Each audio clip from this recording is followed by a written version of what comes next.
Not all of the bodybuilding champions featured in the opening credits appear on every tape of the Weider system. Watch the complete set of 10 tapes to see all your favorite Weider physique stars.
This tape is very important because bodybuilders ignore the development of their calves and their forearms. And because of that, they don't develop a perfectly proportioned body. Forearms add power and size to your arms and are very important in a handshake and creating a sense of power. Also, your calves, if not developed, really distort the development of your legs and their appearance. So these two body parts are very important to develop. And also, what sets off your body is your midsection, a hard, taut, tight, muscular waistline. The champions will be telling you exactly how to accomplish these goals.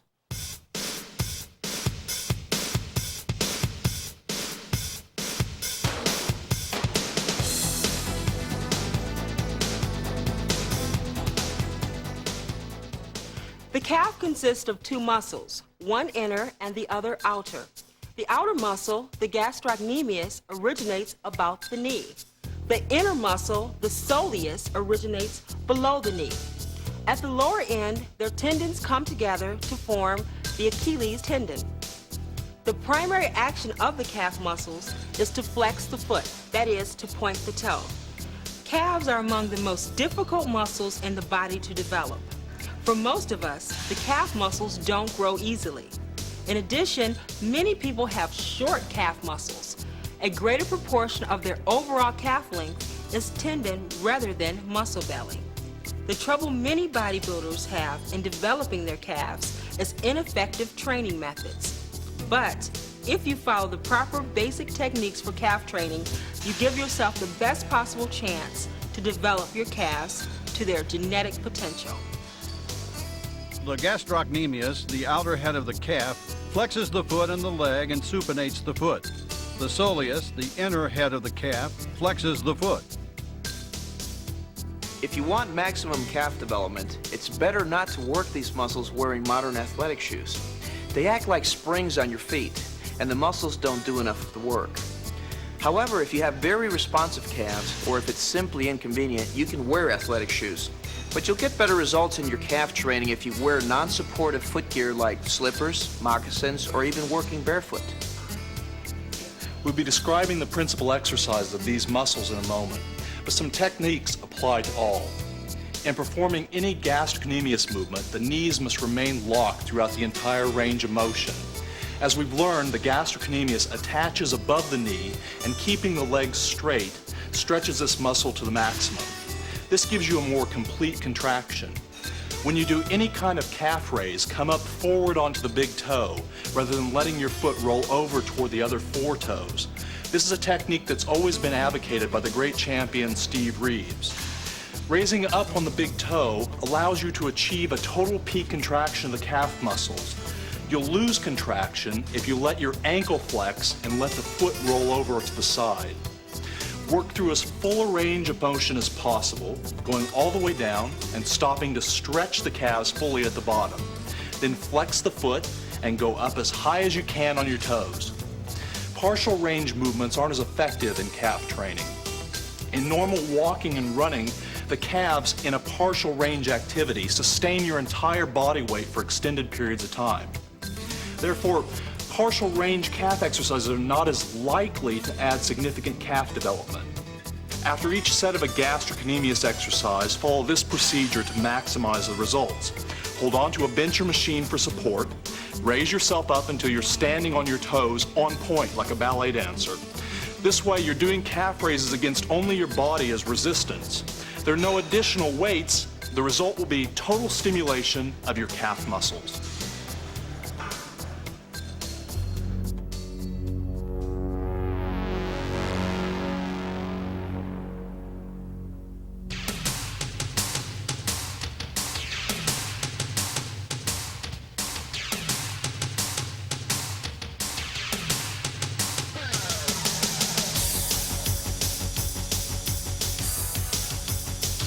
The gastrocnemius, or outer head of the calves, attaches above the knee. You develop these muscles most effectively by doing your calf raises in a standing position, with your legs straight and knees locked out. This stretched position anchors the attachments of the gastrocnemius firmly at both ends and gives you the ability to achieve a maximum contraction of the muscle fibers involved. Many bodybuilders allow themselves to bend their knees at the start of the lift and then straighten them as they raise up on their toes. However, bending your knees lowers the intensity of the gastrocnemius contraction because it allows the tension on the muscle to slacken at the beginning of the exercise.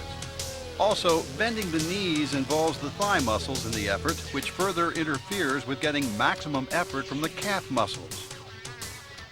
To maximize your calf training intensity, try doing calf raises without wearing modern athletic shoes. Wear less supportive footwear, such as slippers or moccasins, or wear no shoes at all. This way, the calves really have to do all the work with no help from modern technology. For most of us, calves are difficult to develop, which makes achieving maximum intensity in calf training especially important. So concentrate on locking out the knees, dropping your heels down until you feel a full stretch in your calves, and a stretch in your hamstrings as well. Then coming up onto your toes. Feel your weight going forward onto the big toe rather than letting your foot flex to the side. At the top position, hold a moment to get the maximum peak contraction possible. Between sets, try stretching your calf muscles gently, which will make it easier for you to work through the fullest range of motion possible during your next set. Some athletes like to train their calves every day, and they train with very, very, very heavy weight. And what can happen after a while is if they don't stretch out that muscle and take it through the full range of motion coming up and down during their calf training, they may have a tendency to get a spasm in the gastroc or in their calf muscle itself. This is quite painful. So it's very important with the calf to always warm up and cool down and slowly and easily, not ballistically, stretch that muscle till it relaxes again. To be very complete, you have to have calves, which in those days, the calf wasn't as important. Everybody worried about their upper body. And the legs became fine, but now, without legs, you can't go anywhere.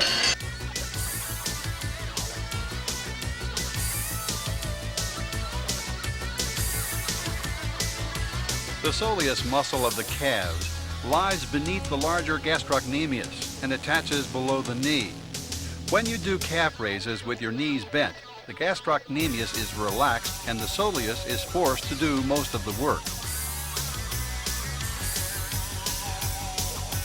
So the basic exercise for working the soleus muscle is the seated calf raise. As with standing calf raises, you need to work your soleus with a strict, controlled movement.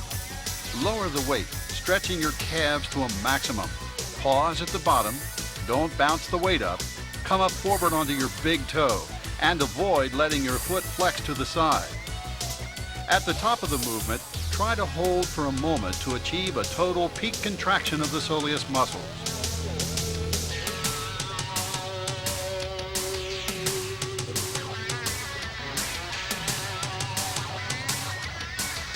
Incidentally, many bodybuilders tend to neglect soleus training in favor of developing the larger and more obvious gastrocnemius. However, a lot of heavy lifting involves movements where your legs are bent, squats, leg presses, and deadlifts, for example.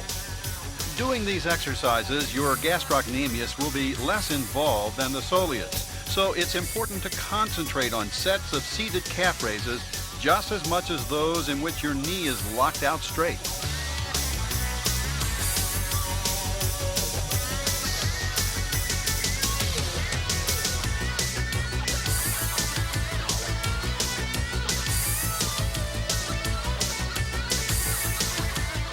Donkey calf raises are standing calf raises done in a bent over position so that your hamstrings are stretched to the maximum and remain stretched throughout the exercise.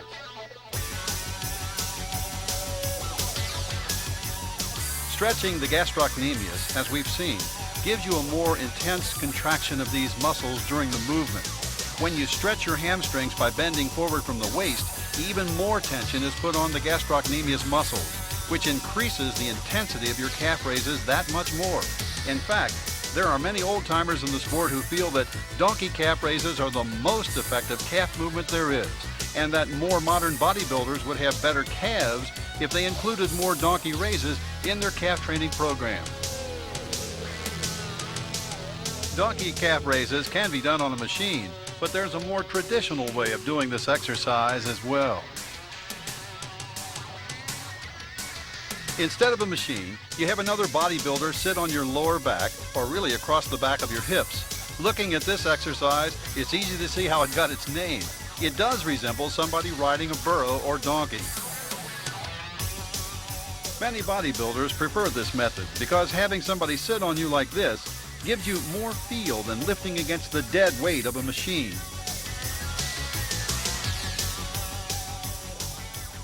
My calves are genetically shaped, and also the thickness and the separation in them makes them stand out beyond other body parts that I have.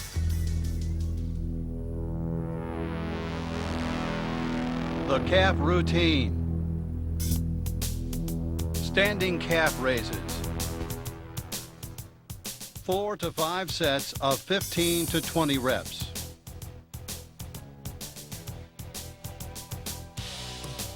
And/or doggy calf raises. 4 to 5 sets of 15 to 20 reps. Seated calf raises. 4 to 5 sets of 15 to 20 reps. You can train your calves before your workout or after your workout, but it's very important not to train your calves on the same day that you're doing your quad work. If you do calves before your quads, it becomes a weak link, and you lose a lot of your stability when you're training your quads, especially like in a movement like squat or a hack squat or a leg press. Have a good diamond-shaped calf is very important.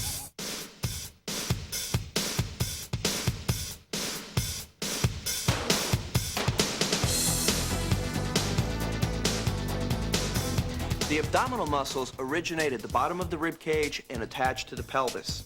In addition to helping stabilize the torso, the abs have a basic function. They draw the rib cage and pelvis together in a crunching, short range of motion movement. The rectus abdominis extends the whole length of the ventral aspect of the abdomen. It flexes the vertebral column, drawing the sternum toward the pubis. The external obliques bends the vertebral column laterally and rotates it. There are a number of commonly performed exercises for the abdominals that are not as effective as people think.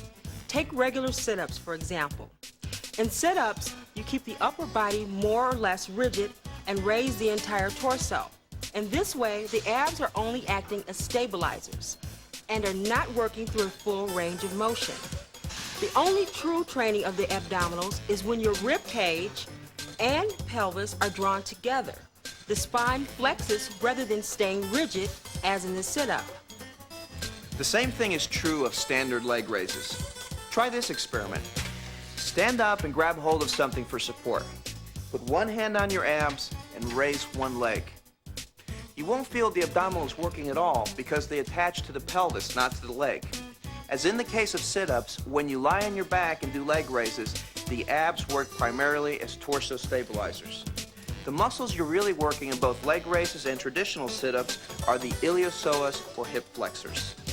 Because iliopsoas muscles are involved in movements like sit-ups and leg raises, some people complain that these movements hurt their lower backs. The iliopsoas help balance the torso back to front. But the correctly done abdominal exercises work the abs directly and are the most important exercises used in therapy to recover from lower back problems. So what is correct abdominal training? Any exercise that works the abs directly will involve a crunching movement. In crunching, either the spine flexes and the rib cage moves towards the pelvis, or the pelvis moves towards the spine, or both move together. Correctly done, the abdominal movements have a very short range of motion. The spine doesn't flex very far.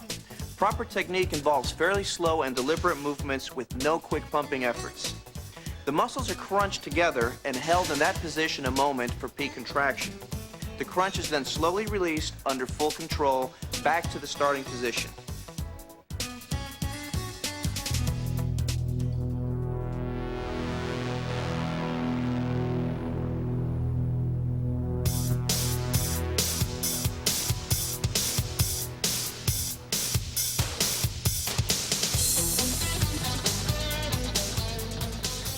The primary action of the abdominal muscles is really very simple.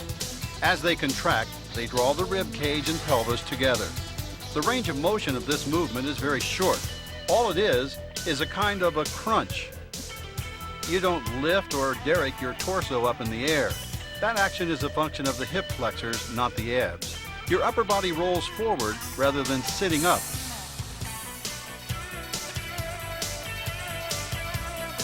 Crunches can be done lying on the floor, a bench, or on a slant board. You can do crunches with your legs lying across a bench, or knees bent with your feet flat on the floor. As long as you feel the crunching of the abs during the movement, it doesn't really matter. Some bodybuilders hold their knees in the air, but this isn't necessary. Lifting the legs is another function of the hip flexors, and working these muscles has nothing to do with abdominal development.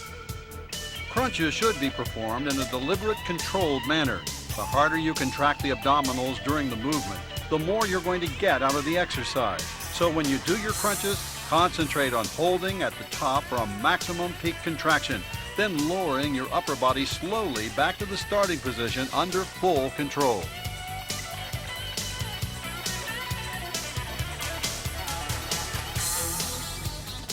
With reverse crunches, instead of crunching the rib cage down toward the pelvis, you crunch the pelvis up toward the rib cage. However, the goal of the exercise is still to achieve the same thing as with crunches, a complete peak contraction of the abdominal muscles.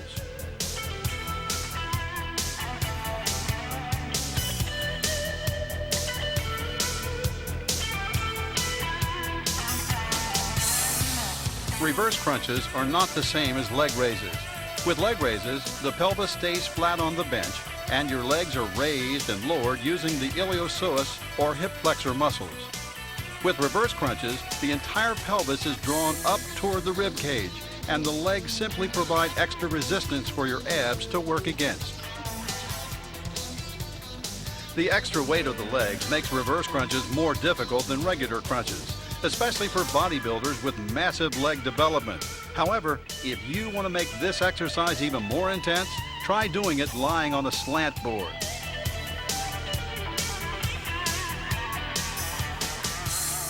Bodybuilders do a number of variations of this movement. However, keep in mind that to do this exercise effectively, you must make sure you squeeze the pelvis up toward the rib cage and crunch the abdominals together.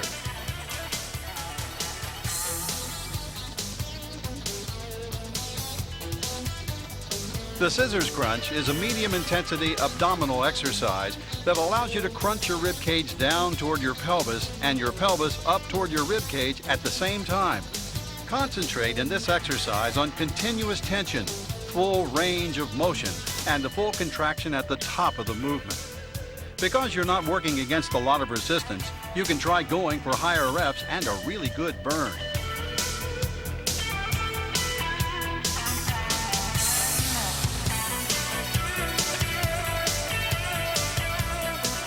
Crunches done in a vertical hanging position are the most difficult of all. Here you have the full weight of your lower body acting as resistance as you work to crunch your pelvis up toward your rib cage as high as possible. Hanging reverse crunches can be done using straps as shown here, or on a bench designed to allow you to rest your weight on your forearms as you do the exercise. Either way, it's important to concentrate on bringing your pelvis up rather than just lifting your knees and legs. As with any crunch exercise, the pelvis and rib cage have to squeeze together in order to fully involve the abdominal muscles. Lifting and lowering the legs themselves does little to help with abdominal development. Twisting to the side as you do your hanging reverse crunches hits the abdominals from different angles and also allows you to work the obliques at the side of the lower torso.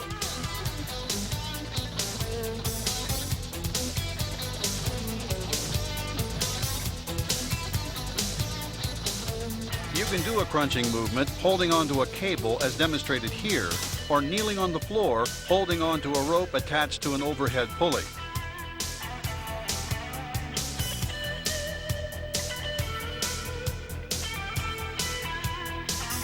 Remember that for most purposes, a crunch is a crunch, no matter what variation you do or what kind of equipment you use.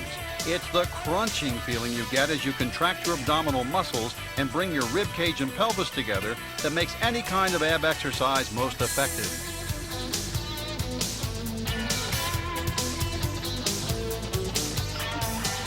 One of the reasons why it's so important to wait till after you're done training your other muscle groups before you start to train abdominals, because the abdominals are needed as a power base for the rest of your movements. If the abdominals are weak, you may leave yourself open to injury. The abdominal routine. In setting up an abdominal workout routine, there are special considerations. When you do heavy training in the gym, you generally give your abs a strenuous workout as well. So the amount of ab training you do on any given day depends a lot on what kind of workout you've just been through.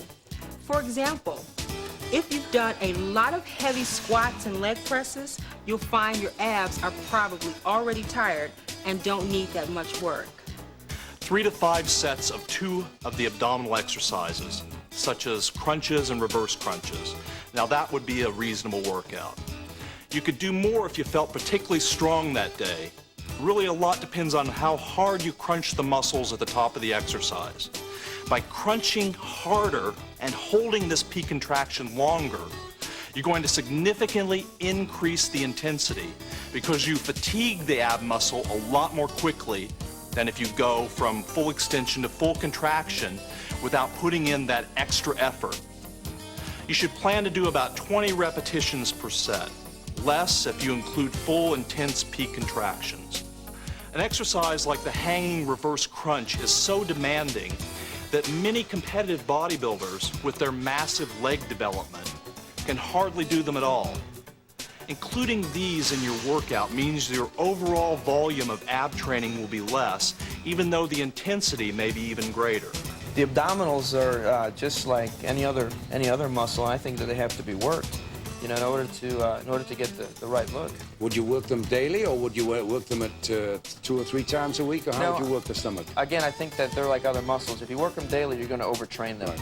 You know, and this might be okay if you have an exceptional amount of muscle in the stomach or the obliques, and you want to burn some of that off, then you can overtrain it. But I believe that you know, training abdominals more than 2 or 3 times a week is a mistake. But what you're really saying then is that if you are carrying excess, you're better off watching the diet than doing extra stomach work. Oh, definitely, definitely.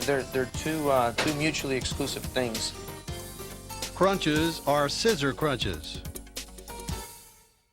3 to 5 sets of 15 to 25 reps.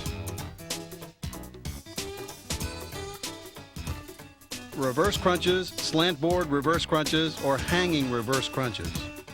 3 to 5 sets of 15 to 25 reps. There's nothing like a crunch to train the abdominals.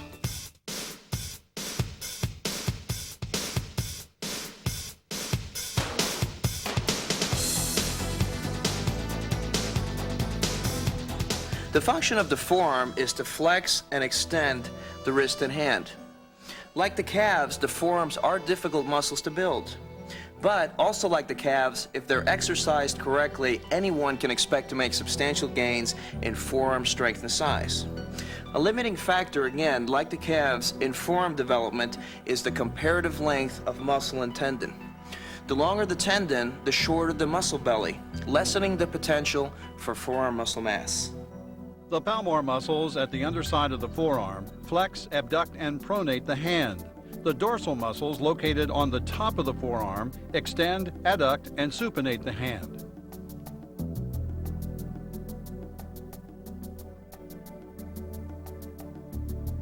The forearm workout has only 2 basic movements, the wrist curl and the reverse wrist curl. Now, the wrist curl involves curling the palm of the hand up toward the wrist, and the reverse wrist curl in which you curl the back of your hand toward the wrist. Your forearm training technique should be done much like that for calves and abdominals. You employ slow movements with a full range of motion and with pronounced and sustained peak contraction at the top. Hold the muscle in a position of full contraction a moment before letting the weight down in a slow, controlled motion. Forearms should be worked with relatively high reps, around 12 to 15. Remember to use a weight light enough to allow your repetition to be performed in a full range of motion. You'll know you're getting a good forearm workout when you begin to experience a lactic acid buildup or a good burn at the end of a set.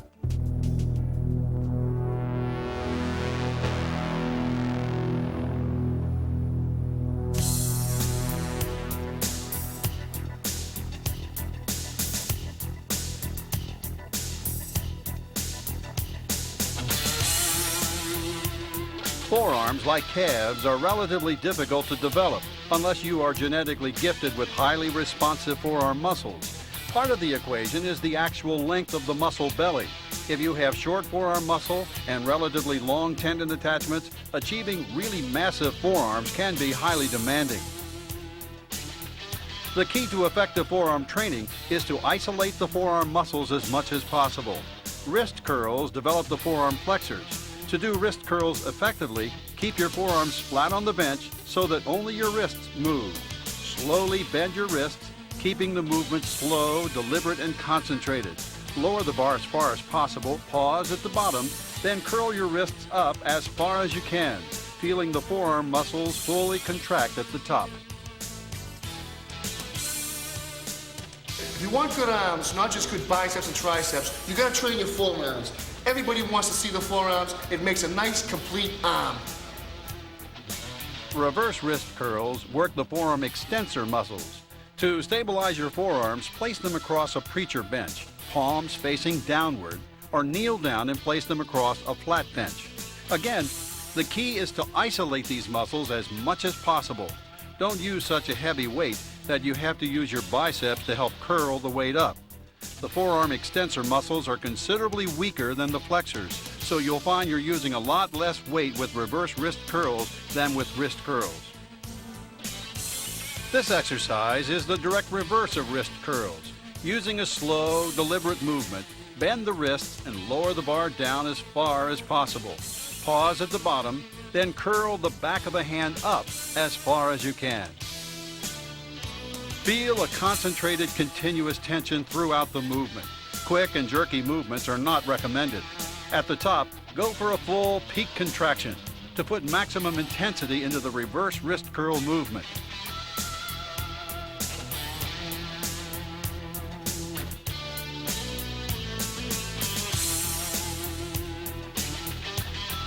Behind the back curls are a variation of wrist curls for the flexor muscles of the forearm.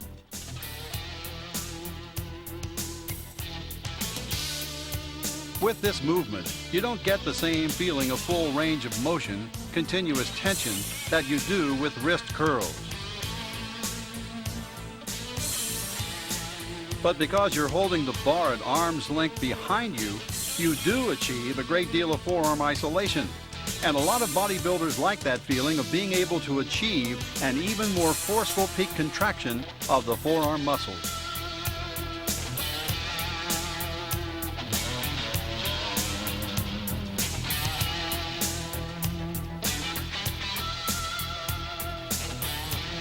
Doing wrist curls with dumbbells allows you to work each forearm on its own, so that if one side is weaker or smaller than the other, it can be trained in isolation and forced to work up to its maximum potential.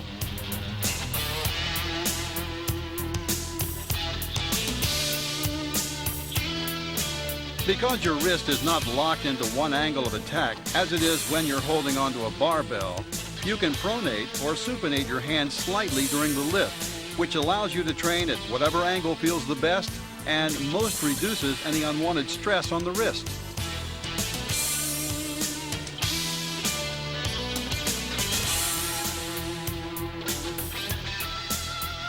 However, unlike doing this movement with your forearms firmly against the bench, it takes a lot more effort to do the exercise strictly.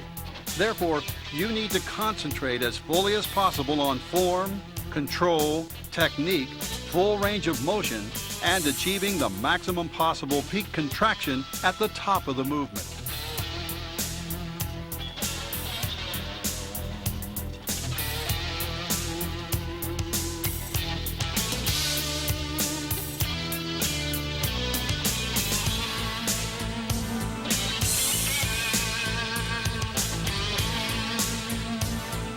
Reverse barbell curls is an exercise that works the extensor muscles of the forearm, along with involving a number of muscles that tie in the upper arm and forearm, such as the brachialis and the brachioradialis.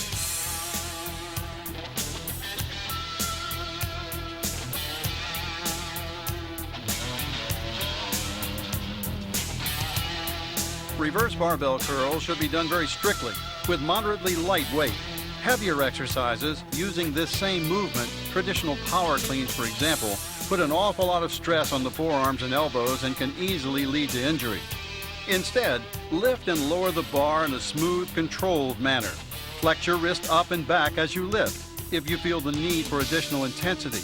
Concentrate on feeling a constant, continuous tension on the muscles during both the concentric and eccentric parts of this exercise.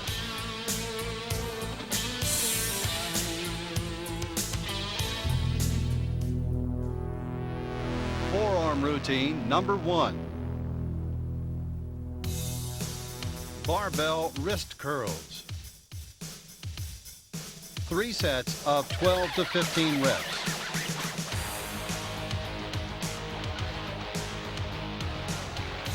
Reverse wrist curls.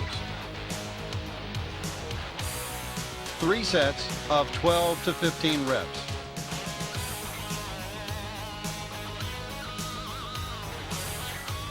Behind the back wrist curls. 3 sets of 12 to 15 reps.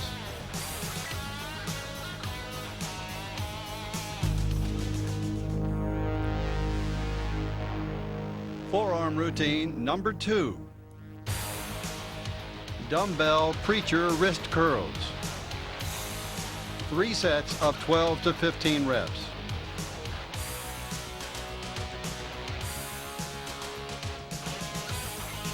Barbell reverse curls. 3 sets of 12 to 15 reps.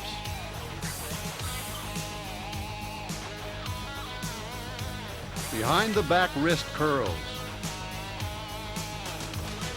3 sets of 12 to 15 reps. Pay special attention to what the champions told you about calves and forearms development. Remember, nothing sets off a strong, muscular body but a tight, taut, muscular waistline. Because if you do not have a strong, muscular, tight waistline, no matter what you do, you'll never look fit and strong. Power exercises is your next step in order to add more mass, more size to your body.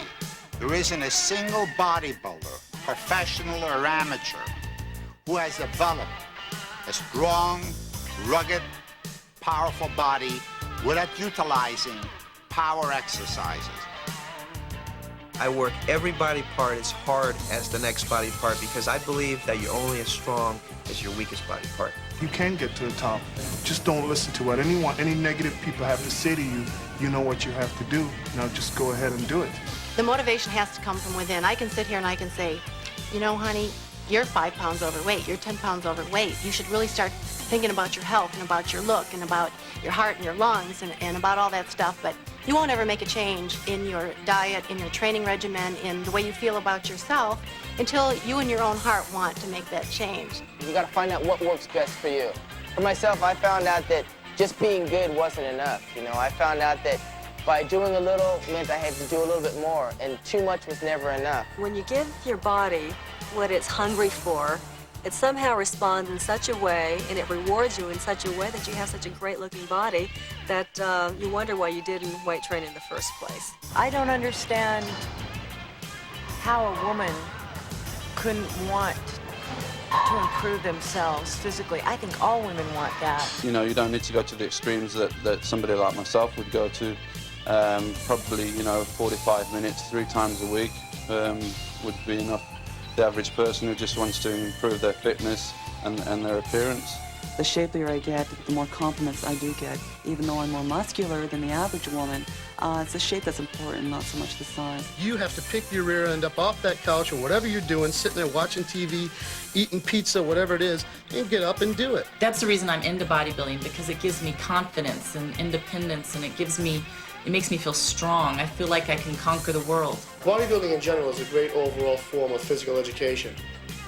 I myself, as a professional, took me a long time to achieve what I wanted to achieve.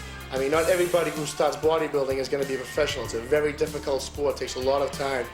But you can, through bodybuilding, change your body to what you specifically want it to be. Training, make it work, make it happen, it'll pay off in the long run. Forget that television. Work out. Bodybuilding is really a kind of sculpture, and anyone who thinks it's only about building big muscles just doesn't get it.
basic principles of bodybuilding are the same whether you're training for Mr. Olympia or for general fitness.